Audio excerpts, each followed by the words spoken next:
हामीले मिथ्या दृष्टि त्यागेर चाहिँ अनि राम्रो काम गर्ने अनि भगवान बुद्धहरूको आस्था गर्ने, भगवान बुद्धले बोलेको चिजले विश्वास गर्ने, कर्म हेतु फल भनेको रहेछ भन्ने खालको भावना लियो भने अनि सबैजनाले उहाँलाई सम्मान गर्छ, आदर गर्छ, विश्वास गर्छ। त्यसकारणले मिथ्या दृष्टि पनि हामीले त्याग्नु पर्ने रहेछ।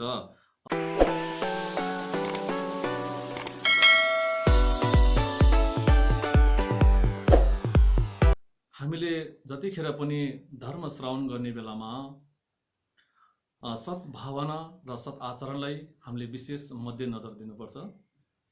सद्भावना भन्नुपर्दा आज कर्मकै कारणले गर्दाखेरि, कर्म हेतुकै कारणले गर्दाखेरि सर्व प्राणीहरू कोही सुखावतीमा, कोही दुःखावतीमा, कोही स्वर्गलोकमा, कोही दुःखलोक अथवा नर्क, प्रेत, पशु, मनुष्य, असुर, देव भएर जन्मेका छन्। ती सम्पूर्ण प्राणीहरू त उहाँहरू सम्पूर्ण सुख नै चाहन्छ, दुःख नचाहने कोही पनि छैन। तसर्थ आज यस्तो प्राणीहरू सम्पूर्णले हामीलाई आज यो जन्मको आमाले जसरी नै शिशु अवस्थामा उहाँले पनि हामीलाई धेरै गुण गरेको छ। उहाँहरू गुणकारी हुनुहुन्छ, उहाँहरू कृपालु हुनुहुन्छ र यस्तै किसिमका आमा बुबा जस्ता प्राणीहरू उहाँहरू अहिले दुःखको भुमारीमा फसिरहेको छ। उहाँहरू कुनै पनि मार्गदर्शन नपाएर एउटा अन्धोलाई ठुलो चौरमा लगेर छोडिदियो भने उहाँले कुनै पनि मार्ग नपाएर दयनीय भएर घुमेर बस्छ।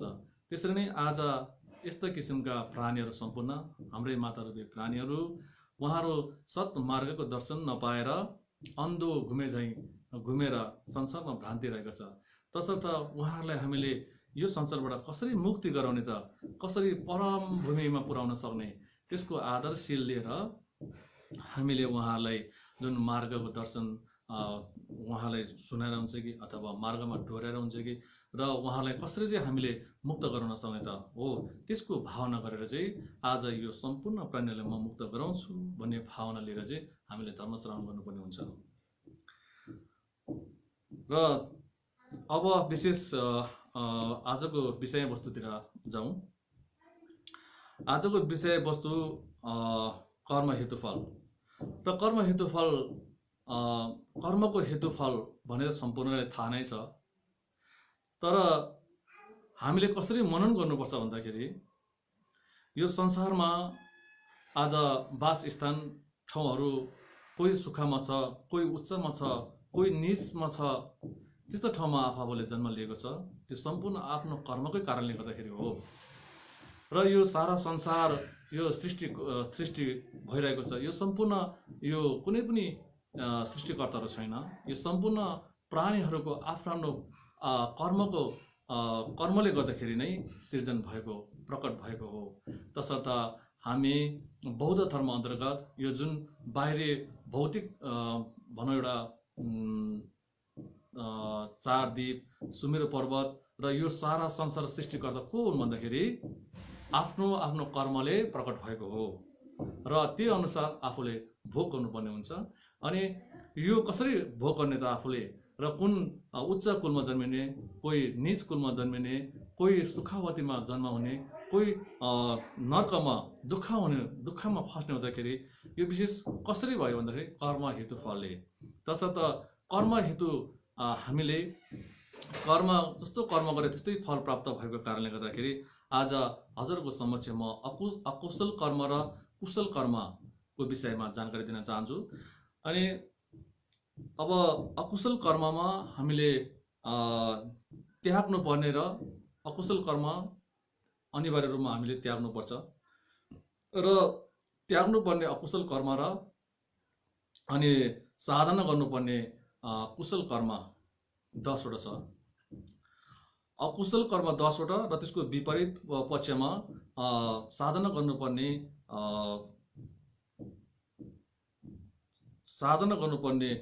कुशल कर्म 10 वटा छ। र त्योभन्दा पहिला म यहाँलाई कर्म हेतु फलमा पनि विशेष गरिकन पहिलो त्याग्नुपर्ने अकुशल पाप कर्म, दोस्रोमा साधना गर्नुपर्ने धार्मिक पुण्य कर्म अथवा अन्तिममा सारा कर्मको स्वभाव देशना, तीनवटा छ विषय। र तीनवटा विषयमा पनि सबभन्दा पहिलो त्याग्नुपर्ने कुशल पाप कर्ममा पनि 10वटा छ। जस्तै शरीरबाट गर्ने 3टा र वचनबाट गर्ने 4वटा, मनबाट अथवा चित्तबाट गर्ने 3टा गर्दाखेरि 10वटा छ त्यसमा पनि। र सबभन्दा आज हामीले यो संसारमा आफ्नो कर्म फल अनुसार हामीले भोग्नु पर्ने हुन्छ। तसर्थ हामीले जस्तो कर्म गरे पनि, जस्तै अकुशल कर्म गरे पनि, कुशल कर्म गरे पनि, धर्म गरे पनि, पाप गरे पनि, पुण्य सञ्चय गरे पनि मात्रै 3 द्वार छन्। हामीसँग जुन पाप गर्ने अथवा धर्म गर्ने जे गरे पनि हामीसँग 3टा मात्रै द्वार छ। त्यो द्वार के हुन् भन्दाखेरि शरीर, वचन, मन। हामीले पाप कर्म गरे पनि शरीरबाट गरिन्छ, अनि वचनबाट गरिन्छ, मनबाट गरिन्छ। हो, धर्म गरे पनि शरीरबाट गरिन्छ र वचनबाट गरिन्छ र मनबाट गरिन्छ। तसर्थ अब शरीरबाट गर्ने अकुशल कर्ममा जाउँ हामी। शरीरबाट हामीले अकुशल कर्म गरिन्छ। शरीरबाट गर्ने अकुशल कर्म के हुन् भन्दाखेरि हत्या, शोकचेवा भन्छ हत्या। त्यस पछाडि 2 नम्बरमा चोरी, 3 नम्बरमा बेविचार। यो 3टा छ शरीरबाट गर्ने पाप। शरीरबाट गर्ने अकुशल कर्म यी 3वटा छ। शरीरबाट गर्ने प्राण हत्या र अदत्त दान, चोरी र बेविचार। यो 3टा छ। र यो 3टा भित्रबाट पनि पहिला प्राण हत्या। जस्तै हामीले कुनै पनि प्राणीहरूको हत्या गर्दाखेरि हामीले 3 किसिमले हत्या गरिन्छ। 3 किसिमले कसरी हत्या गरिन्छ भन्दाखेरि पहिलो हामीले जस्तै वीरहरूले युद्ध रणभूमिमा उहाँले रिसले युद्ध गर्दै रिसले मार्छ। त्यसरी नै हामीले कुनै पनि पशु पन्छीहरूलाई अथवा कुनै पनि मनुष्यहरूलाई अथवा कुनै पनि प्राणीहरूलाई हामीले रिसको वशमा परेर हामीले मारिदिन्छ। हो, त्यो के हो? अकुशल कर्म हो। र एउटा फेरि हामीले भनौँ एउटा आफ्नो लोभको लागि, राग र लोभको लागि हामीले पशु पन्छी हत्या गर्छन्। जस्तै वन्य जन्तुहरू मासुको लागि र छालाको लागि, अनि सम्पूर्ण प्राणीहरू कुनै गैंडाहरू छ भने उहाँ खाक भन्छ अथवा सिङको लागि, अनि त्यसपछि सम्पूर्ण प्राणीहरू आफ्नो भोग चलन गर्नको लागि पनि हामीले मारिन्छ। र त्यो चाहिँ एउटा लोभले गर्दाखेरि हामीले प्राण हत्या गरेको हुन्छ। र एउटा चाहिँ अज्ञानताको कारणले पनि हामीले पाप गरेका हुन्छन्। अज्ञानताको कारणले कसरी पाप गर्छ भन्दाखेरि जुन हाम्रो गाउँघरतिरको एउटा प्रचलन छ, एउटा आफ्नो भनौँ यो प्राकृतिकवादी मान्नेहरू, उहाँहरूले एउटा धर्मको नाम गरेर जुन बलि चढाउने, काटमार गर्ने हो, त्यो धर्मको नाममा बलि चढाउनेहरू पनि धेरै छन्। त्यस्तो प्रथा भएको कारणले गर्दाखेरि आज यसरी पनि मान्छेले हत्या गर्दाखेरि हत्यामा 3वटा छ। एउटा रिसले, एउटा लोभले, एउटा चाहिँ मोह अज्ञानताको कारणले पनि अनि हामीले हत्या गरिन्छ। र यो हत्या गर्दाखेरि यो चाहिँ के हो? अकुशल कर्म। अकुशल कर्म शरीरबाट गर्ने अब एउटा भयो। अब शरीरबाट गर्ने अकुशल कर्म चोरी। अकुशल कर्म जुन चोरीमा पनि 3वटा छ। चोरी गर्दाखेरि हामीले सबभन्दा पहिला व्यवस्थित ढङ्गले चोर्ने र गोप्य रूपमा चोर्ने अनि छल कपट गरेर चोर्ने, यो 3टा रहेको छ चोरीमा पनि। यसको फल त हामीले एकदम महा दुःख भोग्नुपर्ने छ, प्रेत लोकमा जन्म लिन्छ।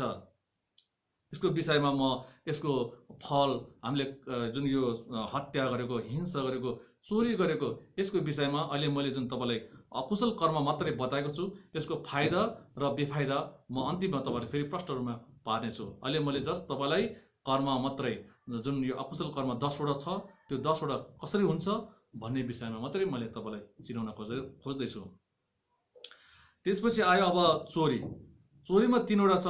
पहिला व्यवस्थित ढङ्गले चोर्ने भने चाहिँ जस्तै आफूलाई मान्छेको शक्ति प्रयोग गरेर आफूले स्वयं आएर उहाँले लुट्नुलाई व्यवस्थित ढङ्गले चोर भन्छ त्यसलाई।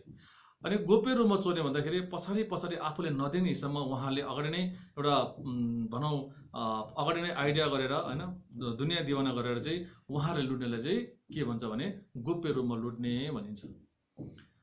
र छल कपट गरेर लुट्ने भन्छ। छल कपट गरेर लुट्ने भने चाहिँ जस्तै आजभोलि हामीले सुन्न आएको छ राहतहरू बाँड्दाखेरि जुन वडा कार्यालयबाट 10 किलो दियो भन्छ, तर जोख्दाखेरि 8 किलो मात्रै देख्छ। हो त्यो सबै चोर हो, छल कपट गरेर चोर होइन र। अनि त्यसरी नै फेरि यो अहिले हामीले ग्यासहरू भर्दाखेरि 14 किलो छ भन्छ, तर जोखेर हेर्दाखेरि 12 किलोतिर हुन्छ, त्यसमा 2 किलो उनले चोरिसकेको हुन्छ। हो त्यो कसरी हुने? छल कपट गरेर चोर्ने भनेको यसरी भनिन्छ। हो यो सम्पूर्ण चोरमा लाग्छ। यो 3टा छ, व्यवस्थित ढङ्गले चोर्ने र गोप्य हिसाबले चोर्ने अनि छल कपट गर्ने हिसाबले चोर्ने। यो अकुशल कर्म हो, यो शरीरबाट गर्ने अकुशल कर्म। यसको फल हामीले ठुलो भोग्नुपर्छ पछि। र त्यसै गरिकन अब आयो तेस्रो बेविचार भनिन्छ। बेविचार भनेको चाहिँ यो बेविचार भनेको चाहिँ अहिलेको जीवनमा पारिवारिक जीवनमा एकदमै महत्त्वपूर्ण छ यो। जस्तै अहिले हामी पर स्त्री गमन गर्ने, पर पुरुष गमन गर्ने होइन, आफ्नो अधीनमा स्त्री हुँदा हुँदै पनि हामी आफ्नो स्त्री छोडेर अर्को स्त्री गमन गर्ने इत्यादि हाम्रो छ। हाम्रो जुन यो भनौँ एउटा यो भाव चक्रमा अथवा यो मनुष्य लोकमा हामीले यस्तो देखिन्छ। र यो जुन यो सङ्गचिन गम्ब राजा 37औं राजा सङ्गचिन गम्बको पालामा भोट देशमा उहाँले नियम बनाएको थियो। जस्तै यो 10 अकुशल कर्मको नियम र 10 कुशल कर्मको नियम गरेको थिए। उहाँले जुन यो ब्रह्मचार्य धर्मावलम्बीहरूलाई फाल्टु नियम र गृहस्थीहरूलाई फाल्टु नियम बनाउनु भएको थियो उहाँले। अनि गृहस्थीहरूलाई पनि के नियम बनाउनु भएको थियो भने उहाँलाई पनि बेविचार गर्न नपाउने नियम गर्नुभएको थियो उहाँले। बेविचार भनेको आफ्नो श्रीमती हुँदाहुँदै अरू श्रीमतीसँग अनि एउटा सम्बन्ध राख्ने, आफ्नो श्रीमान हुँदाहुँदै अरू श्रीमानहरूसँग सम्बन्ध राख्ने, परपुरुषहरूसँग यस्तो सम्बन्ध राख्ने भएको कारणले गर्दाखेरि अनि भोट देशमा राजा सङ्गचिन गम्बोले यस्तो गर्न पाउँदैन भनेर आफ्नो अधीनमा जुन छ उहाँसँग चाहिँ काम भोग गर्नुहोस् भनेर चाहिँ उहाँले यसरी नियम बनाउनु भएको थियो त्यो। अनि त्यसपछि बेविचार भनेको अरू केले पनि बुझ्छ भन्दाखेरि यो बेविचार भनेको ठुलो पाप हो। र यो बेविचारमा अरू के बुझ्छ भने हामीले कुनै भगवान एउटा जुनै कोठामा भगवान बुद्धको प्रतिमाहरू भएको ठाउँमा त्यसै गरी आफ्नो अधीनमा रहेको स्त्री उहाँ व्रत बसेको बेलामा र गर्भवती भएको बेलामा, बिरामी भएको बेलामा अनि दिउँसो इत्यादि हामीले चाहिँ यो काम भोगहरू गर्न मिल्दैन। यदि हामीले त्यतिखेर काम भोग गऱ्यौँ भने अनि हामीले त्यो पनि बेविचारको पाप लाग्छ। हो त्यस कारणले अब गयो शरीरबाट हुने 3वटा अकुशल कर्म गयो। अब 10वटा अकुशल कर्म भित्रबाट हाम्रो शरीरबाट गर्ने 3वटा अकुशल कर्म गयो। अब रह्यो वचनबाट हुने 4वटा छ। के हुन् भन्दाखेरि 4वटा चाहिँ झुन, ठामा, छिकचुक, घाँखेल भनेर 4वटा उल्लेखित छ। ती मध्ये पहिला झुन भनेको झुट्टा बोल्नु, ठामा भनेको चुक्ली लगाउनु अथवा पोल लगाउनु, छिकचु भनेको दुष्ट वचन अथवा अपशब्द, अप्रिय वचन, अनि घाँखेल भन्दाखेरि प्रलाप पनि भनिन्छ अथवा व्यर्थको कुरा गर्नेलाई पनि घाँखेल भनिन्छ। अब पहिला झुन भन्दाखेरि झुट्टा बोल्नेमा पनि 3वटा छ। झुटोमा 3वटा के छ भन्दाखेरि सामान्य झुट, ठुलो झुट र मानव गुरु धर्मको झुट, मिचेल लामी जुन भनिन्छ। ती 3वटा छ झुट्टामा पनि। पहिला सामान्य झुट भने चाहिँ के हो भन्दाखेरि हामीले कुनै पनि बेलामा झुट बोल्ने मनसायले उहाँलाई झुट बोलिदिन्छ। हामीले कुनै पनि बेलामा एकछिनको लागि उहाँलाई भुलाउन लागि हामीले त्यस्तो मनसाय लिएर झुट बोलेका हुन्छन्। र ठुलो झुट एउटा सामान्य झुट भयो। र एउटा ठुलो झुट चाहिँ के हो भने ठुलो झुट चाहिँ जस्तै के छ भन्दाखेरि हामीले यसरी बुझ्न सकिन्छ। दुःखमा भनौँ कुशल कर्ममा सुख छैन, अकुशल कर्ममा दुःख छैन, शुद्ध भुवनमा सुख छैन र नर्कमा दुःख छैन र भगवानमा ज्ञान गुण छैन भनेर यसरी झुट्टा बोलेर हिँड्ने हुन्छ। यसरी झुट्टा बोलेर हिँड्नेहरूलाई योभन्दा ठुलो झुट्टा बोल्ने ठाउँ नभएको कारणले यसलाई ठुलो झुट्टा भनेर भनिन्छ, ठुलो झुट हो। त्यसपछि ठुलो झुट अनि अन्तमा तेस्रो चाहिँ के भन्दाखेरि मानव गुरु धर्मको झुट भनिन्छ। यो चाहिँ के हो भन्दाखेरि आफूले अप्राप्त मार्ग प्राप्त भयो भन्ने, आफूले अभिज्ञ नभइकन मलाई अभिज्ञ छ भन्ने, अनि आफूलाई केही नभइकन पनि मलाई भय छ भन्ने खालको त्यस्तो किसिमको भावना गर्ने, त्यसलाई मिचेल लामी जुन भनिन्छ। अनि आफूले मैले भगवान बुद्ध साक्षात देख्यो, मैले भगवान बुद्धले पूजा गरेको थियो, हिजो मेरो घरमा यसरी मैले सपनामा नै यस्तो देखेको थियो भन्ने खालको त्यस्तो भावना चाहिँ के भन्दाखेरि सबभन्दा ठुलो झुट हो। मिचेल लामी झुट भन्छ, जुन भन्छ, त्यसलाई सबभन्दा ठुलो झुटा हो। त्यस कारणले पहिला जुन गयो। अब त्यो पनि शरीरबाट हुने एउटा अकुशल कर्म हो। त्यसपछि अब आयो ठामा भनिन्छ। ठामा भनेको चुक्ली, पोल लगाउनु। पोल लगाउनु पनि 2वटा छ। जस्तै प्रत्यक्ष रूपमा पोल लगाउनु र अप्रत्यक्ष रूपमा पोल लगाउनु 2वटा छ। अब प्रत्यक्ष रूपमा पोल लगाउनु चाहिँ कुनै पनि एउटा अधिकारयुक्त भएको व्यक्तिले दुईजना सँगै भएको बेलामा तिमीहरू दुईजना यसरी मिलेर हिँडिरहेका छन्, तर पनि उसले तिमीलाई यस्तो भनेको थियो, उसले तिमीलाई यस्तो नराम्रो भनेको थियो भनेर दुईजनाको बिचमा उहाँले अनि चुक्ली लगाएर अनि पोल लगाएर दुईजनालाई वाद विवाद गराइदिन्छ अनि मुठ पारिदिन्छन्। त्यो पनि के हो? त्यो चाहिँ प्रत्यक्ष रूपमा गरेको चुक्ली। त्यसपछि अप्रत्यक्ष रूपमा गरेको चुक्ली चाहिँ दुईजना मन नमिल्ने मान्छे, दुईजना मन नमिल्नेलाई एकजनाले गएर तिमीलाई त्यो फलानाले यस्तो यस्तो भन्यो, तिमीले यस्तो भन्दो रहेछ भन्थ्यो, अनि फेरि अर्को ठाउँमा गएर अर्को फलानालाई फेरि तिमीले त्यो फलानाले यस्तो भन्दो रहेछ, तिमीलाई नराम्रो गर्दछ, उसले तिमीलाई नराम्रो सोच्दो रहेछ भनेर फेरि दुईजनालाई झगडा गराउन लगाउने चुक्ली लगाएर। त्यो पनि महापाप हो, त्यो अकुशल कर्म हो। त्यो अकुशल कर्मले भविष्यमा हामीले ठुलो पाप त्यसको परिणाम भोग्नुपर्ने हुन्छ। त्यसर्थ त्यो पनि हामीले गर्नु हुँदैन। र अब शरीरबाट हुने 2टा नै गयो। वचनबाट गर्ने 2वटा सक्यो। अब रह्यो चिकचुक भनेको दुष्ट वचन, अप्रिय वचन, कटुवा वचन, अपशब्द भनिन्छ। त्यो पनि हामीले जस्तै मान्छेको रूपरेखा हेरेर कुनै कानो भइरहेको मान्छेलाई र कुनै बहिरो भएको मान्छेलाई, कुनै प्यारलेस भएको मान्छेलाई हामीले के भन्छौँ भने गएर ए कानो, त्यसरी ए बहिरो भन्ने त्यस्तो किसिमको अपशब्द, त्यस्तो अप्रिय वचनहरू बोलेर मान्छेको मन दुखायो भने अनि त्यो पनि ठुलो पाप हो। तसर्थ हामीले यो दुष्ट वचन चाहिँ हामीले विशेष गरिकन गर्नै हुँदैन, यो मान्छेले मन दुखाउनै हुँदैन। त्यही कारणले गर्दाखेरि यो पनि अकुशल कर्म हो। अब वचनबाट हुने पाप 3टा सक्यो। अब चौथो घाँखेल भन्छ। घाँखेल भनेको प्रलाप अथवा यो व्यर्थको कुरा, धोन्मे भन्छ नि, व्यर्थको कुरा, यो बकबस, यो ननसेन्स भन्छ यसलाई। त्यस कारणले यस्तो नराम्रो चिजहरू चाहिँ हामीले त्याग्नु पर्ने हुन्छ।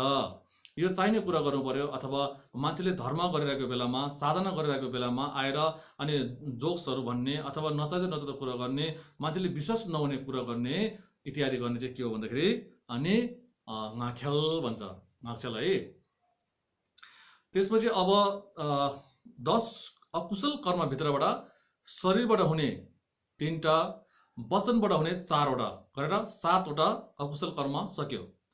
अब रह्यो मन अथवा चित्तबाट हुने अकुशल कर्म 3वटा। ती 3वटा के हुन् भन्दाखेरि नाप्सेम, नयसेम, लोकप्रताव भनिन्छ। नाप्सेम भनेको लोभ। जस्तै लोभ कसरी लोभ उत्पन्न गर्छ भने हामीले कुनै पनि मान्छेको राम्रो चिज देख्यो भने अनि कुनै पनि मान्छेको राम्रो गहना देख्यो भने त्यो चाहिँ मलाई पाए हुन्थ्यो र त्यो कसरी पाउने भने उपाय खोज्ने हो, त्यसले भनिन्छ नाप्सेम, त्यसले भन्छ लोभ। अनि नयसेम भने चाहिँ के भन्दाखेरि नयसेम भनेको चाहिँ हामीले मान्छेलाई नराम्रो भावनाले अब उसलाई चाहिँ म अहित चित्त भनिन्छ। हित गर्ने भने कि अहित गर्ने। अब यसलाई चाहिँ कसरी नराम्रो गरौँ र उसलाई चाहिँ नराम्रो मात्रै होस्, राम्रो भयो भने मनमा सुख नआउने खालको हो, त्यो अहित चित्त भन्छ यसलाई। अहित चित्त भने चाहिँ नयसेम। अनि लोकप्रताव भने चाहिँ हामीले मिथ्या दृष्टि। लोकप्रताव धर्म छैन, कर्म हेतु छैन, कसले देखेर आएको छ हैन, त्यो भन्ने व्यक्ति चाहिँ के भन्छ, के हो त्यसलाई के भन्छ भन्दाखेरि मिथ्या दृष्टिवान भन्छन्। मिथ्या दृष्टि भने चाहिँ उसले कुनैमा पनि विश्वास नगर्ने। जस्तै तैत्रिकहरू जस्तो बौद्ध धर्मले उसले अलिकति पनि विश्वास नगर्ने, बौद्ध शास्त्र अथवा बौद्ध सिद्धान्तलाई उहाँले विश्वास नगर्ने मान्छेलाई, र त्यस्तै कुनै पनि राम्रो चिजलाई नराम्रो सम्झिनलाई मिथ्या दृष्टि भनिन्छ हो। अब अकुशल कर्म 10वटा सक्यो। अब अकुशल कर्म 10वटा त सक्यो। अब रह्यो कुशल कर्म। कुशल कर्म 10 अकुशल कर्मको विपरीत पक्ष। अब विपरीत पक्ष भनेको एकदमै कुशल कर्म। अब कुशल कर्म भन्दाखेरि कुशल कर्म गर्यो भने हामी कहिले पनि दुःख पाउँदैनौँ, जहिले पनि सुख, आनन्द, शान्ति, सन्तुष्ट पाइन्छ। त्यसकारणले अब 10 कुशल कर्म चाहिँ यहाँ सुन्नु होला। 10 कुशल कर्म भनेको पहिला हामीले के गर्यो, शरीरबाट हुने 3वटा अकुशल कर्म थियो। अब त्यही अकुशल कर्मको विपरीत अनि शोक भन्दाखेरि प्राण हत्या गर्ने चाहिँ के हो, अकुशल कर्म हो। अब त्यसको विपरीत के हो, प्राण दान, प्राणलाई रक्षा गर्ने। कुनै पनि प्राणीलाई मार्नु भन्दा पनि ती प्राणीको हामीले उसको ज्यान बचाइदियो अथवा प्राण रक्षा गरिदियो भने त्योभन्दा ठुलो धर्म केही पनि छैन। तसर्थ हामीले पाप गर्यौँ भने, हामीले प्राण हत्या गर्यौँ भने हामी यो जीवनमा कहिले पनि शान्ति रहँदैन। तपाईले पूर्व जन्ममा धेरै त्यस्तो हत्या गरेको छ भने तपाई कहिले पनि शान्ति नहुने, तपाई दुख बिमारी भएर बस्ने, तपाई अकाल मृत्यु हुने, अनि जस्तै दबाई पानी गरे पनि नमरुन्जेलसम्म चाहिँ यत्रो सानो भनौँ एउटा पातालो भएर बस्ने, त्यो भित्र नलाग्ने, जीवन नलाग्ने हो। के कारण किन भन्दाखेरि पूर्व जन्ममा तपाईले हत्या गरेको परिणाम हो। तसर्थ हामीले के गर्नु पर्यो, अब यो जुनीमा तपाई शान्ति, आनन्द, दीर्घायु, अमर जीवन हुनु छ भने तपाईले के गर्नु पर्यो, प्राणी हत्या, हिंसा त्याग्नु पर्यो हो। यसरी बुझिन्छ। अब दोस्रो आयो, अघि हामीले अकुशल कर्ममा के भनेको थियो भने चोरी।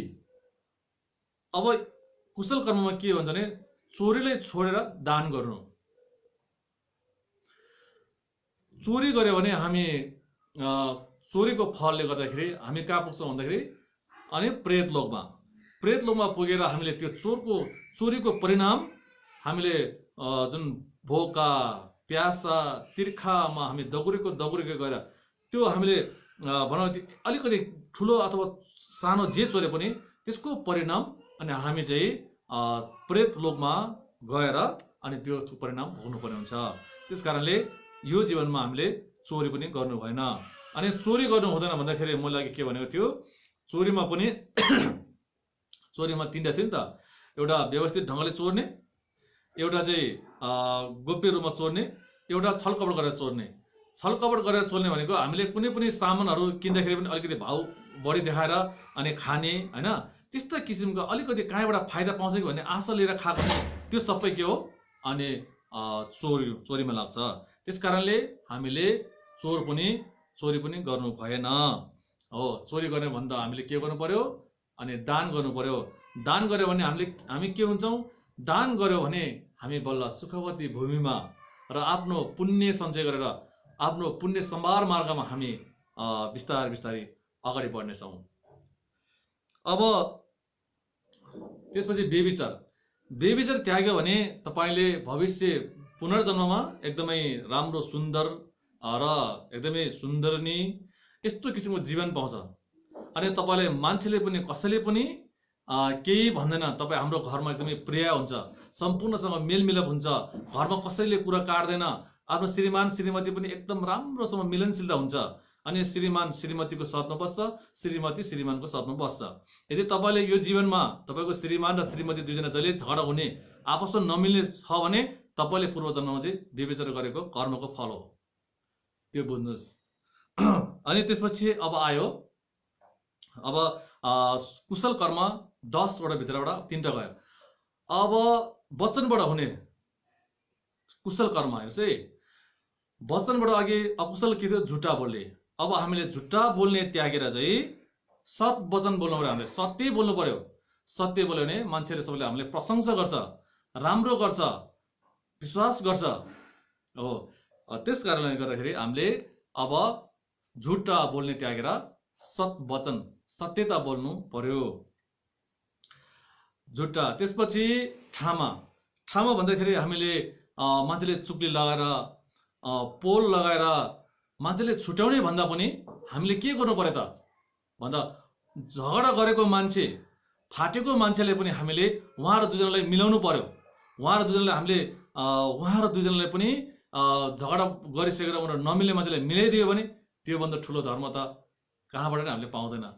त्यो एकदमै ठुलो धर्म छ। हामीले गर्न सक्यो भने ठुलो धर्म छ। हामीले धर्म गर्ने भन्ने बित्तिकै भगवान्लाई ढोग्ने, प्रार्थना गर्ने, पूजापाठ गर्ने दान यतिले मात्रै धर्म भन्दैन। सबै हाम्रो बोली वचनदेखि लिएर हाम्रो जुन लीला सम्पूर्ण यो अङ्ग अङ्गमा छ धर्म गर्न सक्यौँ भने हो। त्यस कारणले हामीले मान्छेले चुक्ली नलगाएर, मान्छेले पोल नलगाएर बरु छुटेको मान्छेलाई एकमुष्ट पार्नलाई सक्यो भने त्यो एकदमै ठुलो धर्म हो। त्यो भयो। अब दुष्ट वचन हैन, दुष्ट वचन त्याग्नु पर्ने हामीले। दुष्ट वचन अघि हामीले अकुशल कर्ममा छिकचुप भन्थ्यो। छिकचुप भनेको एकदमै अपशब्द, कटुवा वचन है, त्यो एकदमै भनौँ एउटा अपशब्द हो। त्यो त्यागेर चाहिँ हामीले के गर्नु पर्यो, एकदमै प्रेम भावना र एकदमै राम्रो हिसाबले चाहिँ बोल्नु पर्यो मान्छेलाई। एकदमै सत् भावना, सत् आचरण र उसले आदरपूर्वक सम्मानपूर्वक चाहिँ हामीले मान्छेले बोल्यो भने, हाँसिदिएर एकदमै राम्रो मुस्कुराएर बोलिदियो भने त्यो नै ठुलो धर्म रहेछ नि त हो। त्यसरी नै एकदमै प्रेमको बोली, प्रेमको भावना लिएर हामीले बोल्यो भने अनि भविष्यमा मान्छेले पनि एकदमै विश्वास गर्ने, मान्छेले मन पराउने इत्यादि हुन्छ। अब त्यसपछि आयो घाखेल भन्दाखेरि घाखेलको विपरीत के भन्दाखेरि अघि घाखेल भनेको अकुशल कर्म हो। घाखेल भनेको अब घाखेल भने त्यो जुन प्रलाप अथवा व्यर्थको कुरा गर्ने त्यागेर अनि जप साधना अब जुन मन्त्र जप्ने गर्ने ध्यान गर्यो अथवा कुनै राम्रो काम गर्यो भने अनि मान्छेले पनि उहाँलाई राम्रो भन्छ अनि सबै मान्छेले विश्वास गर्छ हो। त्यही कारणले गर्दाखेरि हामीले व्यर्थको कुरा पनि गरेर समय खेरो फाल्नु भएन। अब वचनबाट हुने 10 वटा कुशल कर्ममा अब कतिवटा गयो, 7 वटा भयो। अब 3टा रहेको छ, नाप्सेम, नैसेम, लोकप्रतावा भनिन्छ। अब नाप्सेम भनेको चाहिँ लोभ भने नि मैले लागि। अब लोभलाई त्यागेर हामीले के गर्नु पर्यो, मान्छेलाई दान दिनुस्। दान दिनु सक्यो भने तपाईँको ठुलो पुण्य हुन्छ, ठुलै पुण्यवान हुन्छ। मान्छेको मनमा तपाईँले दान दिएर उहाँको मन खुसी भयो भने त्यो खुसी नै वास्तविकमा त्यो नै पुण्य हो, त्यो हो। अनि नाप्सेम नैसेम भन्दाखेरि अहित चित्त हुन्छ। अहित चित्त भनेको मान्छेलाई उपकार नगर्ने। त उपकार नगर्नेलाई उपकारलाई त्यागेर चाहिँ अनि होइन अहित चित्तलाई त्यागेर चाहिँ हामीले मान्छेले उपकार गर्नु पर्यो, मान्छेले हामीले उन्मुक्त गराउनु पर्यो, उहाँलाई हामीले सुखमा डोर्याउनु पर्यो। अब त्यस्तो गर्न सक्यो भने अनि त्यो पनि एकदमै राम्रो हो। यसको फल पनि एकदमै जुन यसको कर्म फल छ हो त्यो पनि हामीले प्राप्त हुन सक्छ। अब रहेको छ लोपर्तावा। लोपर्तावा भनेको मिथ्या दृष्टि। हामीले मिथ्या दृष्टि त्यागेर चाहिँ अनि राम्रो काम गर्ने अनि भगवान बुद्धहरूको आस्था गर्ने, भगवान बुद्धले बोलेको चिजले विश्वास गर्ने, कर्म हेतु फल भनेको रहेछ भन्ने खालको भावना लिए भने अनि सबैजनाले उहाँलाई सम्मान गर्छ, आदर गर्छ, विश्वास गर्छ। त्यस कारणले मिथ्या दृष्टि पनि हामीले त्याग्नु पर्ने रहेछ हो। त्यस कारणले यो 10वटा चाहिँ एउटा 10वटा अकुशल कर्म र त्यसको विपरीत फाइदा 10वटा कुशल कर्म भनेको यो नै हो। योभन्दा फाल्टु हामीले धर्म गर्ने कुनै पनि द्वार छैन। तपाईँले द्वार गर्ने भनेको यही 10वटाबाट हो। तपाईँले शरीरबाट गर्ने, वचनबाट गरे पनि होइन, मनबाट गरे पनि यही 3वटा मात्रै तपाईँले, यही 10वटा भनौँ एउटा शरीर र मन वचनबाट मात्रै तपाईँले धर्म कर्म पुण्य सञ्चय गर्न सकिन्छ। यो बाहेक अरू कुनैबाट ठाउँबाट तपाईँले पाप गर्ने ठाउँ पनि छैन र तपाईँले धर्म गर्ने ठाउँ पनि छैन। अब यो रह्यो। अब 2टा सक्यो। अब अन्तिम 3टामा सारा कर्मको स्वभावमा देशना भनेछ। अब सारा कर्मको स्वभावको देशना भन्दाखेरि कोही ब्रह्मलोकमा जन्मेको छ, कोही नर्कलोकमा जन्मेको छ, कोही पशुलोकमा जन्मेको छ, कोही असुर लोकमा जन्मेको छ, कोही देवलोकमा जन्मेको छ, कोही मनुष्य लोकमा जन्मेको छ, कोही नागलोकमा जन्मेको छ। यो किन कसरी भयो भन्दाखेरि सम्पूर्ण आफ्नो अकुशल कर्म र कुशल कर्मको कर्म हेतु फल हो यो। तसर्थ आज हामीले आफ्नो जीवनलाई आफूले सार्थक बनाउने, आफ्नो जीवनलाई भविष्यमा उज्जवल बनाउने, यो सम्पूर्ण हामीले कसरी बनाउने भन्दाखेरि कर्म हेतु फललाई विश्वास गरेर अनि आफूले अनि श्रवण चिन्तन मनन गर्नुलाई सबभन्दा ठुलो अभ्यास हो। र अब जे काम गरे पनि हामीले, जुन व्यक्तिले अहिले यो संसारमा जुन हामीलाई कुनै पनि भगवान बुद्धहरूले हामीलाई टपक्क टिपेर कसैले पनि लाँदैन, सबै आफ्नो कर्मको फल हो। हेर्नुहोस्, जस्तै हामी के भन्छौँ भने भगवानको कारणले गर्दाखेरि दुःख पायो, भगवानले हामीलाई केही पनि दिएन, मैले यत्रो पूजा गरेँ गुरु मलाई फाइदा नै भएन हामी भन्छौँ। तर त्यो होइन, भगवानले हामीले दिने केही पनि छैन र भगवानले हामीलाई शराब नै शराब्दैन। भगवानले हामीलाई एउटा भगवानको झिल्ला पाउने हो हामीले, त्यो पनि हामीले लिन जान्नु पर्यो। भगवानले तपाईँले ला भनेर कहिले पनि दिँदैन, उहाँले त दिइरहेको छ तर आफूले टिप्न जान्नु पर्यो। भगवान बुद्धले के भन्नुभएको छ, निने खेला थर्बे थप्देङ्गी थर्बा रहला रहलै सेपर्की, मैले तपाईँले मुक्ति हुने मार्ग दर्शन दिए, मुक्ति हुने वा नहुने आफैमा भर पर्नु है भनेर उहाँले भन्नु भइरहेको छ। तसर्थ आज हामीले यो समय आउँदाखेरि चाहिँ भगवानले जे सुनाउनु भएको छ, भगवान बुद्ध जस्तो प्रतिपादन गर्नुभएको धर्म उहाँको देशनाहरू छ, त्यो देशनालाई हामीले सदप्रयोग गर्न सक्यौँ भने त्यहाँबाट नै बल्ल हामीले सुख पाउँछ, शान्ति पाउँछ, आनन्द पाउँछ। तर हामीले यसरी खोजेर कतै पनि शान्ति सुख भनेको कतैबाट पनि पाउन सकिँदैन। त्यस कारणले हामीले हाम्रो यो उदाहरण लिउँ, कुनै दाजुभाइ भित्रै उदाहरण लिउँ, कुनै धनी छ कुनै गरिब छ। कारण किन भन्दाखेरि उनीहरू आफ्नो पूर्व कर्म हेतुको फल उहाँहरूले भोगिरहेको छ हैन। तसर्थ हामीले यो कर्म बलियो बनायो भने कसैले पनि केही गर्दैन हामीलाई। हामीले जस्तै यो बत्ती बाल दीप प्रज्वलन गर्ने, पूजा पाठ गर्ने इत्यादि भनौँ अब ढोक गर्नेदेखि लिएर परिक्रमा गर्नेदेखि लिएर सम्पूर्ण एउटा के हो भन्दाखेरि एउटा आस्था र एउटा स्रोत को ऊर्जा शक्ति बढ्नको लागि मात्रै हामीले यो विशेष गरेको हो। यो समृद्धि सत्यमा मात्रै लाग्छ, यो परमात्मा सत्यमा काम लाग्दैन। तर परमात्मा सत्यमा पनि यो समृद्धि सत्यको एउटा सहयोग हुनैपर्छ। तसर्थ पूजा पाठ गरेको त राम्रै हो, तर भए पनि विशेष हामीलाई हाम्रो जुन यो कर्म बलियो बनाउनको लागि चाहिँ हामीले अहिलेदेखि नै अहिलेदेखि नै हामीले साधना ध्यान गर्नु पर्यो। विशेष चाहिँ ध्यान हो, सबभन्दा ठुलो ध्यान हो। जस्तै भगवान बुद्धले त्रिशिक्षा उहाँले दिनुभएको छ। त्रिशिक्षा भनेको शील, समाधि, प्रज्ञा, यो तीनटा चाहिँ अनिवार्य रूपमा हामीले चाहिन्छ। पूजा पाठ भन्दा पनि विशेष यो तीनटाले चाहिँ हामीले ध्यान गर्यो भने हामी अवश्य पनि यो मनुष्य लोकको यो जरा अथवा यो भनौँ यो संसारको वैकुण्ठबाट चाहिँ हामी मुक्त भएर अनि हामी परम भूमिमा जान सकिन्छ। नत्र यसरी नै पूजा पाठले मात्र त केही काम त्यति लाग्दैन। एउटा आस्था र एउटा श्रद्धाको शक्ति बढ्ने, ऊर्जा शक्ति बढ्ने मात्रै हो।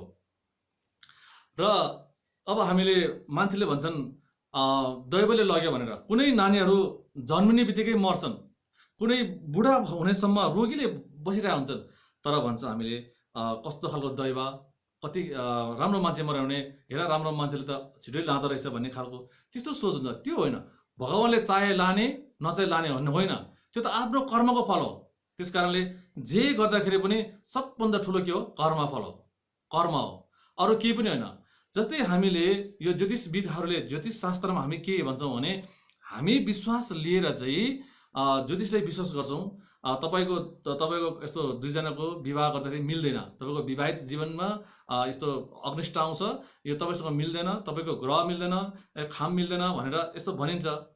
र त्यो भने तापनि त्योभन्दा ठुलो के भन्दाखेरि आफ्नो कर्म हेतु फल। यदि तपाईँसँग कर्म दह्रो छ भने त्यो ग्रहले तपाईँलाई केही पनि गर्न सकिँदैन। यदि तपाईँसँग त्यो कर्म छैन भने तपाईँले जहिले पनि दुःख अनि मनको इच्छा आकाङ्क्षाहरू सम्पूर्ण कहिले पनि परिपूर्ण हुँदैन हो। त्यस कारणले गर्दाखेरि कर्म भनेको सबभन्दा ठुलो हो। त्यस कारण हामीले लोभ नगरेर, हत्या हिंसा नगरेर, चोरी व्यभिचार नगरेर, अनि लोभ लालच नगरेर, कुनै नराम्रो भावना नलिएर चाहिँ हामीले सद्भावना प्रयोग गरेर सद्भावना लियो भने सबभन्दा ठुलो चाहिँ त्यही हो। अब यहाँ तपाईँहरूलाई म एउटा कथाबाट पनि सुनाउने प्रयास गर्छु। सबभन्दा पहिला चाहिँ के भन्दाखेरि राजालाई उपदेश दिएको सूत्रबाट के भनेछ भन्दाखेरि घ्याल्पोला दाम्बे दोले भन्छ। घ्याल्पोला दाम्बे दोले दुई के इङ्गे घ्याल्पो डोग्यो न लौचु जेदङ सेनम झेमिडङ केबो दाउने घाने घाडोयाङ लेने ढिम सिद्धो झेसुडाङ भनेको छ। अर्थात् समयको बाध्यतावश तपाईँ राजा हुनुभयो। राजा भए पनि तपाईँको सम्पत्ति आफन्तहरू अनि तपाईँको पछि लागेर कहिले पनि आउँदैन।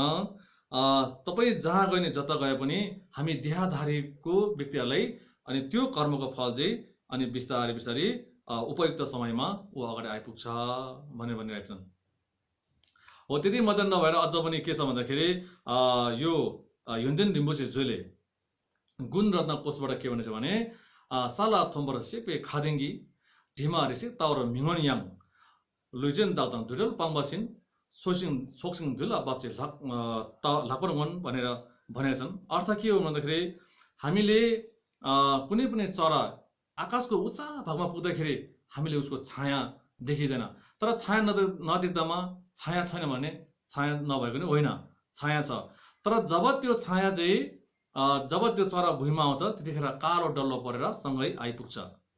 त्यसरी नै हामीले अहिले नराम्रो काम गरे पनि त्यसको परिणाम हामीले भोग्नु परेका छैनन्। त्यस कारणले हामीले पाप कर्म गर्नु अथवा धर्म गर्नुलाई हामीले कुनै पनि विश्वास छैन अहिले।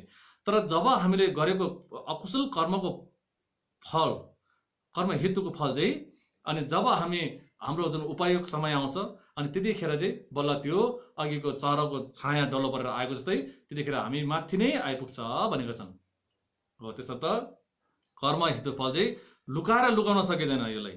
त्यस कारणले अहिलेदेखि नै हामी सतर्क रहेर चाहिँ हामीले कर्म गर्नुपर्ने हुन्छ।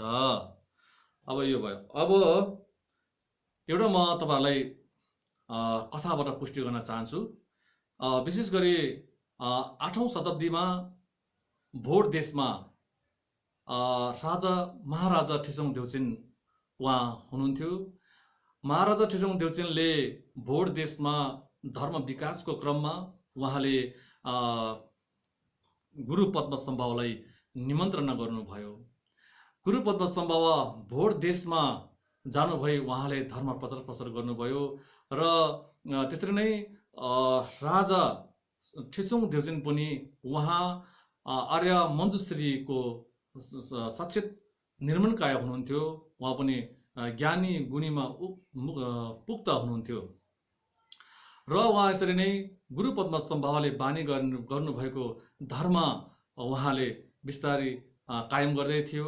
त्यति नै खेर उहाँको कुनै पनि सन्तान नभएको कारणले एक दिन गुरु पद्म सम्भावको आशीर्वाद र अनि ती धर्मको शक्तिले गर्दाखेरि मैले एउटा पुत्री लाभ भयो भन्ने उहाँको सोच भयो र उहाँको राजकुमारी, उहाँको सुपुत्री राजकुमारी पेमाचल अनि उहाँको सुपुत्री पद्मशाल भनिन्छ। उहाँको सुपुत्रीको नाम पद्मशाल। पद्मशाल पुत्री राजकुमारी भएर जन्मियो अनि जन्मिँदाखेरि त्यतिखेर गुरु पद्म सम्भावको आशीर्वाद पाउनुभयो र त्यसरी नै गुरु पद्म सम्भावको भनौँ उहाँले प्रचलित उहाँको जुन प्रचार प्रसार गर्नुभएको धर्मबाट ठुलो शक्ति थियो ती सम्पूर्ण पाइसकेका थिए। तर गुरु पद्म सम्भाव भनेको उहाँ त धिसुम साङ्गे तीनकाल भगवान बुद्धको प्रतिनिधि, तीनकाल भगवान बुद्धको शक्तिको एउटा प्रतिमा हो गुरु पद्म सम्भाव, एकान्त रूप हो उहाँ। जस्तै त्यस्तो भए तापनि पद्मशाल भनिन्छ, पेमाशाल भनिन्छ। राजकुमारी पेमाशाल उहाँ सानै अवस्थामा अल्प आयु 7 वर्षमा नै उहाँको आकस्मिक मृत्यु भयो। आकस्मिक मृत्यु भइसकेपछि त्यहाँ भएका सम्पूर्ण राज परिवारहरू अनि त्यहाँका प्रजाहरू सम्पूर्ण एकदम शोकाकुल भए। शोकाकुल भइसकेपछि राजाले गुरु पद्म सम्भावलाई के बिन्ती बिसाउनु भयो भने, गुरु पद्म सम्भाव तपाईँ त भगवान, तपाईँ स्वयं भगवान हुनुहुन्छ, तर आज मेरो राजकुमारी उहाँ शुद्ध कर्म भएको जस्तो मलाई लाग्छ, किनकि उहाँ मेरो म राजा ठिसुङ देउजिनको सुपुत्रीमा उहाँको जन्म भएको छ भनेर भन्नुहुँदाखेरि त्यहाँ भएका अनि सम्पूर्ण त्यहाँ भएका प्रजाहरूले पनि भगवान गुरु पद्म सम्भावको आशीर्वाद नभएको हो कि अथवा गुरु पद्म सम्भावको धर्मको शक्ति नभएको हो कि भन्न थाले। सबैले त्यस्तो भन्न ठाने। त्यस्तो भन्न ठानिसकेपछि गुरु पद्म सम्भावले राजालाई उहाँले सम्बोधन गर्दै के भन्नुभयो भने, महाराज तपाईको जुन यो राजकुमारी शुद्ध कर्मको फलले गरेर तपाईको सुपुत्रीमा जन्मेको होइन, किनकि तपाईँ जस्तै एउटा आमा उहाँ झ्याझिनमा हुनुहुन्थ्यो। त्यो झ्याझिनमा आमाले उहाँले बौद्धनाथ चैत्य महाचैत्य निर्माण कार्यमा जुन हाम्रो आमाले तपाईँ राजा ठिसुङ देउचिन र म गुरु पद्म सम्भाव र सन्त रक्षित हामी ती आमा झ्याझिमा आमाको कोखमा जन्म भएको थियो। त्यो कोखमा जन्म भएर हाम्रो जुन आमाले बौद्ध चैत्य निर्माण गर्ने क्रममा उहाँले जुन आधी भाग चाहिँ उहाँले सम्पन्न गर्यो र आधी भाग बाँकी थियो र त्यो आधी भाग चाहिँ हामी 3 जना मिलेर, हामी 4 जना छोरा मिलेर चाहिँ हामीले सुसम्पन्न गर्ने क्रममा तपाईले अनि ढुङ्गा बोकेको, माटो बोकेको, बालुवा बोकेको तपाईले योगदान दिएको त्यसको पुण्यले गर्दाखेरि अनि तपाईँ भोट देशको राजा भएर जन्मियो र तपाईले त्यसरी नै त्यो ढुङ्गा माटो बोक्ने बेलामा एउटा त्रेमा भन्ने एउटा मौरीले तपाईलाई चिल्दाखेरि अनि तपाईले हातले मारिदियो। हातले मारिदिएको कारणले गर्दाखेरि आज तपाईँ राजा भएर जन्मियो र त्यसको ऋण चुक्ता गर्नको लागि त्यो त्रेमा जुन मौरी चाहिँ तपाईको छोरी भएर तपाईले अनि यो ऋण लिनलाई आएको हो, यो कुनै पनि कर्म शुद्ध गरेर आएको होइन भनेर उहाँले यसरी र गुरु पद्म सम्भावले यसरी भनिदिँदाखेरि सम्पूर्ण छक्कै परेर विश्वास गर्न थाले। त्यस्तो किसिमको महान शक्ति गुरु पद्म सम्भाव स्वयं त्यहाँ हुनुहुन्छ र राजा ठिसुङ देउचिन स्वयं उहाँ आर्य मञ्जुश्रीको अवतार हुनुहुन्छ र उहाँहरू शक्तिशाली हुनुहुन्छ, ज्ञानी गुणी हुनुहुन्छ, तर पनि आफ्नो छोरीले बचाउन सकेन, किनभने सबभन्दा ठुलो के रहेछ? कर्म हो। त्यही कारणले गर्दाखेरि सबभन्दा ठुलो कर्म भएको कारणले हाम्रो जीवनमा हामीले गर्नुपर्ने सत्कर्म हो। अब फेरि एउटा म छोटकारीमा जानकारी दिन चाहन्छु। जस्तै भारतवर्षमा नागार्जुन देव उहाँ दक्षिण भारतको तमिलनाडु कोकोनटको भएको जङ्गलमा बेतैयुल भनिन्छ, त्यहाँ उहाँको जन्म भएको थियो। त्यहाँ उहाँको जन्म हुँदाखेरि एकदमै ब्रह्मकुलमा, शुद्ध ब्रह्मकुलमा उहाँहरू त्यतिखेर पनि यो हिन्दू संस्कार थियो, हिन्दू परम्परा थियो उहाँहरू। तर त्यस्तो ब्राह्मण कुलमा जन्मदाखेरि अनि उहाँ जन्मदाखेरि एकदमै आकाशबाट फुल वृष्टि हुने र आकाशवाणी हुने इत्यादि सम्पूर्ण हुँदाखेरि सबै चकित भयो। त्यहाँको मान्छेहरू चकित हुँदाखेरि अनि सम्पूर्णले आज यस्तो चकित भएको छ, आज कस्तो कुन व्यक्ति चाहिँ जन्म भयो आज भनेर उहाँहरू सबै छक्कै परेका थिए। जस्तै त्यस्तो जुन एकदम शान्त पुरुषहरू र विशेष व्यक्तित्वहरूको जन्म हुँदाखेरि अथवा भगवानहरूको जन्म हुँदाखेरि चाहिँ अनि यस्तो किसिमको चम्किला र आकाशवाणी र आकाशबाट जुन यो पुष्प वृष्टि हुने इत्यादि हुन्छ। र आज स्वयं यो भइरहेको छ। आज कुनै कतै न कतै एउटा राम्रो खालको एकदम शान्त पुरुषको जन्म भएको छ भनेर उहाँहरूले सबैले सोच्नुभयो। र त्यतिखेर को जन्मेको थियो भन्दाखेरि नागार्जुन देव जन्मिनु भयो। र जन्मिसकेपछि त्यहाँ सम्पूर्ण ज्योतिषविदहरू र ऋषिमुनिहरू सम्पूर्ण त्यहाँ आउनुभयो। त्यहाँ आउनु भएर अनि उहाँले नागार्जुन देवको भविष्य हेर्नुभयो। उहाँले भविष्य हेर्ने क्रममा हामीले उहाँको दर्शन पाएँ। एकदमै राम्रो कुलमा जन्मेको रहेछ। तर पनि एकदमै भनौँ कसरी भन्नु, उहाँको आयु एकदम छोटो रहेछ भनेर भन्नुभयो। उहाँले भन्ने क्रममा बाबा आमाले के भन्नुभयो भने, भन्नु न गुरु, भन्नुहोस् के रहेछ भनेर भन्दाखेरि, तपाईँको बच्चा 7 दिनभन्दा बच्दैन। 7 दिनभन्दा नबाच्ने भइसकेपछि अनि के गर्नुपर्छ, यसको उपाय के छ गुरु भनेर भन्दाखेरि, तपाईँले विष्णुहरूलाई, योगीहरूलाई, साधुहरूलाई तपाईँले वस्त्र दान गर्नु, भोजन दान गर्नु, तपाईँको बच्चाको 7 वर्ष उमेर हुन्छ भनेर उहाँहरूले यसरी बानी गर्नुभयो। त्यस तत्पश्चात आमा बुबाले बिचरा आफ्नो छोरा 7 वर्षसम्म बच्नको लागि अनि भोजन दान, वस्त्र दान इत्यादि जुन भिक्षु भिक्षुनी, योगी, साधु, सन्त सम्पूर्णले दान गरिसकेपछि 7 वर्षसम्म त्यो नानी बच्यो। 7 वर्ष बचिसकेपछि अब 7 वर्ष त केही लामो कुरा होइन। अनि 7 वर्षपछि त्यहाँदेखि फेरि आमा बुवाले के गर्नुभयो भने, अब बच्चा आफ्नै अगाडि मरेको आफूले हेर्न सकिँदैन भनेर उहाँले नलेन्द्रमा पुर्यायो। नलेन्द्र भनेको हाम्रो जुन बौद्ध धर्मको एकदमै विश्वविद्यालय थियो। त्यहाँ जुन एकदमै विद्वान हुनुहुन्थ्यो एकजना, अनि उहाँले जिम्मा दिइसकेपछि आफ्नो छोरा नै जिम्मा दिइसकेपछि अनि उहाँले साधना गर्न थाले, ध्यान गर्न थाले। गर्दा गर्दा अनि अपरमिता आर्यज्ञान सूत्रको ध्यान गर्नुभयो। त्यतिखेर उहाँले अपरमिताले स्वयं साक्षात् उहाँलाई दर्शन दिनुभयो। दर्शन दिइसकेपछि उहाँको आयु त धेरै लम्बिसकेपछि उहाँले के प्रार्थना गर्नुभएको थियो भने, मेरो आज मसँगै जन्मेको र मलाई मद्दत गरेको र यसरी नै मलाई सहयोग गरेको व्यक्तिहरू पनि म जस्तै अमर जीवन होस् भनेर उहाँले सम्पूर्णको लागि चाहिँ सङ्कल्प गर्नुभयो। सङ्कल्प गरिसकेपछि त्यतिखेर त्यहाँ सौतमी रोहन गौतम भन्ने पनि जन्मेको थियो, राजा हो। अनि सौतमी रोहन गौतमी ग्याल्पो धिजो सङ्घो भनिन्छ, उहाँको जन्म भयो सँगै। र उहाँले पनि नागार्जुन देवले जस्तो नै अमर जीवन प्राप्त भयो। भइसकेपछि अब धिजो सङ्घो राजा सौतमी रोहन गौतमको उहाँको पुत्र जन्म भएको थियो। पुत्र जन्म भइसकेपछि पुत्रले आमालाई म कहिले राजा हुने, कहिले राजगद्दीमा बस्न पाउने भनेर भन्दाखेरि आमाले ढाँटेर, बस्न पाउँछ नानी, पाउँछ तिमीले भनेर भन्नुहुन्थ्यो। तर एकजना ज्योतिषविदले के भन्नुभयो भने, त्यो नानीलाई बोलाएर तिमीले राज्य गर्न पाउँदैन। किन राज्य गर्न पाउँदैन भने तिम्रो बाबाले अमर जीवन प्राप्त भएको छ भन्यो। भनिसकेपछि त्यो नानी म राजकुमार भएर जन्मेर पनि राज्य गर्न पाएन भने त किन जन्मिनु पर्यो त यसमा भनेर उहाँले रिस उठिसकेपछि अब के गर्ने त, कुनै उपाय छैन। नभइसकेपछि त्यो ज्योतिषविदले के भन्नुभयो भने, नागार्जुन देवले जब अमर जीवन प्राप्त भएको बेलामा उसले उसको कारणले गर्दाखेरि तिम्रो बुबाले पनि अमर जीवन प्राप्त भएको छ।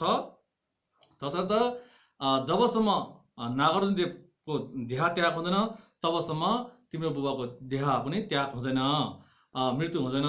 तत्पश्चात तिमी गएर नागार्जुन देवलाई भन्नुहोस्, उहाँ त एउटा बोधिसत्व हो, तिमीले जे मागे पनि उहाँले दिन सक्छ भनिसकेपछि अनि त्यो नानी सर जुन नागार्जुन देवको सामु जानुभयो। अनि सामु जानु भएर बाबु तिमी किन आएको भन्दाखेरि मलाई तपाईँको टाउको चाहियो, किनभने म राजकुमार बन्नुपर्ने हुन्छ, तपाईँ नमर्नेसम्म त म राजकुमारको जुन राज्य चलाउन नपाउने रहेछ, राजगद्दीमा बस्न नपाउने रहेछ भनेर अनि त्यही भनिसकेपछि अनि त्यो नानीले तरवाल लगेर अनि तरवालले धेरैचोटि तरवालले हाने पनि उहाँ केही चोट अलिकति पनि केही भएन। केही नभइसकेपछि त्यो राजकुमारले अनि माफ मागे, मैले एकदमै ठुलो गल्ती गरेको रहेछ, तपाईँ यस्तो महान जुन बोधिसत्व हुँदो रहेछ, तर आज मेरो भ्रमको कारणले मैले तपाईँले यसरी गल्ती गरेँ, त्यस कारणले म माफी क्षमा याचना गर्छु भनेर माफी माग्दाखेरि अनि आर्य नागार्जुन देवले के भन्नुभयो भने तिमीले गल्ती केही गरेको छैन बाबु भनेर भन्नुभयो। तिमीले यदि मलाई मेरो टाउको नै चाहिन्छ अथवा तिमीले मलाई काट्ने हो भने यो फलम अथवा यो भौतिक चिजहरू जेले पनि मलाई केही पनि हुन सक्दैन, तर एउटा मात्रै चिज छ त्योसँग मेरो सम्बन्ध छ, त्यस कारणले तिमीले त्यो लिएर आऊ अनि मेरो घाँटी छिनाउन सक्छ भनिसकेपछि त्यो नानी छक्कै परे। अनि के ल्याउनु भन्दाखेरि अनि जुन नागार्जुन देवले के भन्नुभयो भने म नलेन्द्रमा बस्ने क्रममा त्यतिखेर वाङ दिँदाखेरि म चाकुस्या अथवा भनौँ यो कुचो काट्दाखेरि अनि मैले त्यहाँ एउटा सानो किरा काटेको थियो, त्यो गरेर त्यो किरा काटेको त्यो कर्म हेतु फलले गर्दाखेरि आज मलाई त्यही कुचो अथवा कुसाले चाहिँ अनि मलाई मेरो घाँटी काट्न सकिन्छ भनेर भनिसकेपछि त्यो राजकुमार गएर अनि उहाँले कुचो ल्याउनु भई अनि त्यो चाकुस्याले अनि उहाँको घाँटी रेर्दाखेरि घाँटी रेर्यो। अनि त्यो छक्कै पर्यो, के कारणले यस्तो भएको भन्दाखेरि मैले एउटा घाँस काट्दाखेरि सानो एउटा किरा पनि त्यसको मैले प्राण लिएको थियो, त्यसको कर्म फलले गर्दाखेरि आज मेरो यसरी छिनेको हो भनेर भन्दाखेरि अनि सबै छक्कै पर्यो। हो त्यही कारणले गर्दाखेरि आज त्यत्रो सानो कर्मले सानो पापले गर्दाखेरि त त्यस्तो ठुलो भोग्नु पर्दछ भने अनि हामीले त्यस्तो पाप सानो पाप भनेर कहिले पनि लत्याउनु हुँदैन। सानो पाप भनेर लत्यायो भने मैले हिजो भने नि जस्तै सानो पाप भनेर लत्यायो भने त्यो सानो पापले नै हाम्रो निर्वाणलाई छेकिदिन्छ र सानो घाउ भन्दैमा सानो चोट भन्दैमा हामीले त्यसलाई उपचार नगरेर राख्यो भने पछि गएर त्यो सानो चोट नै विराट भएर प्राणघातक गर्न सकिन्छ। हो त्यसर्थ हामीले कर्म फललाई विश्वास लिएर कर्म फललाई एकदमै ध्यान गरेर आफूले राम्रो काम गर्यो भने राम्रै फल पाउने रहेछ, नराम्रो काम गर्यो भने